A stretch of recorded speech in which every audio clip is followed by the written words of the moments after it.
Magandang araw mga kapolitika at welcome back dito sa ating YouTube channel.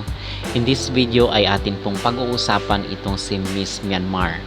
At the same time, sino nga ba ang pinakamatinik na mga kalaban ni CJ Opiaza dito pa rin sa Miss Grand International 2024. Pero bago ang lahat ay huwag kalimutang mag-like at mag-subscribe na rin kayo para updated kayo sa ating mga latest issue. Usap-usapan po ngayon online itong mga batikos ng mga taga-ibang bansa, especially itong Myanmar at itong Indonesia dito sa ating kandidata na si CJ Opiaza. At meron pang ang iba na kini-question itong gender ni CJ. But wala po tayong pakialam dito mga kapolitika as long as sa atin po yung huling halakhak.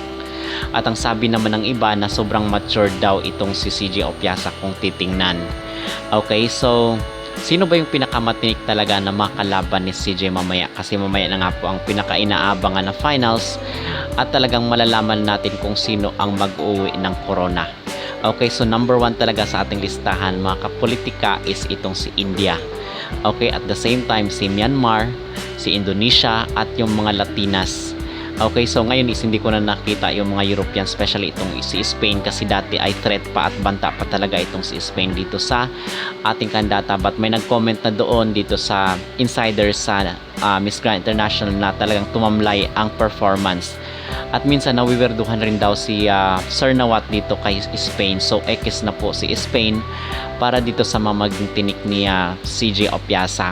So, dito sa mga Latinas, sino ba yung mga pinakamalakas? So, number 1 talaga itong si Dominican Republic. At nakikita rin po natin dito itong si Brazil at itong si Venezuela. So far sila yung isa sa mga pinakamatitinik na makakalaban ni CJ Opiaza para sa finals.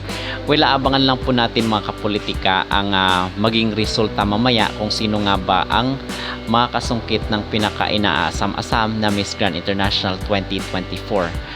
At atin po palang pag-uusapan itong si Miss Myanmar kasi nagbibiding rin po daw sila.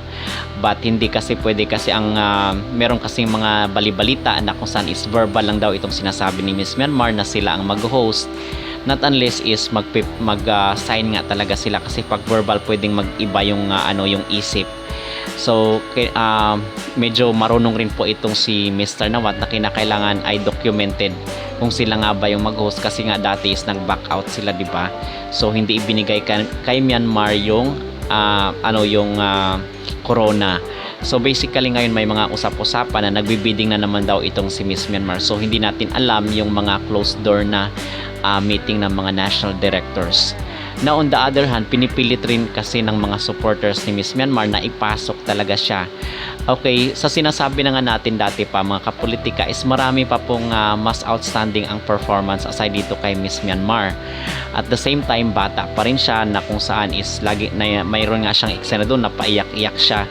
So hindi po siguro nagustuhan yun ni Mr. Nawat. Siguro ngayon is mabait pa itong si Mr. Nawat sa kanya kasi nga napapakinabangan pa sa pagpapalago ng popularity ng Miss Grand International.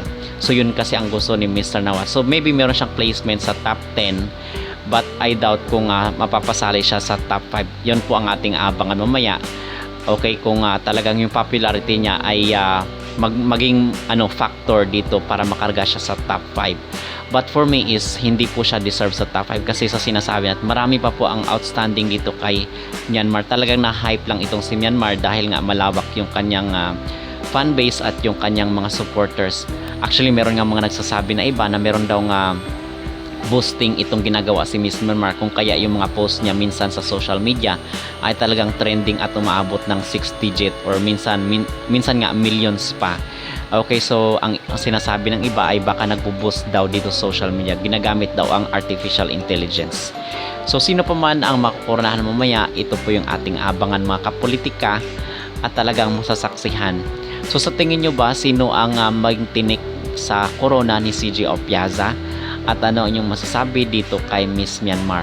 Mag-comment down below at huwag kalimutang mag-like at mag-subscribe na rin kayo para updated kayo sa ating mga latest issue.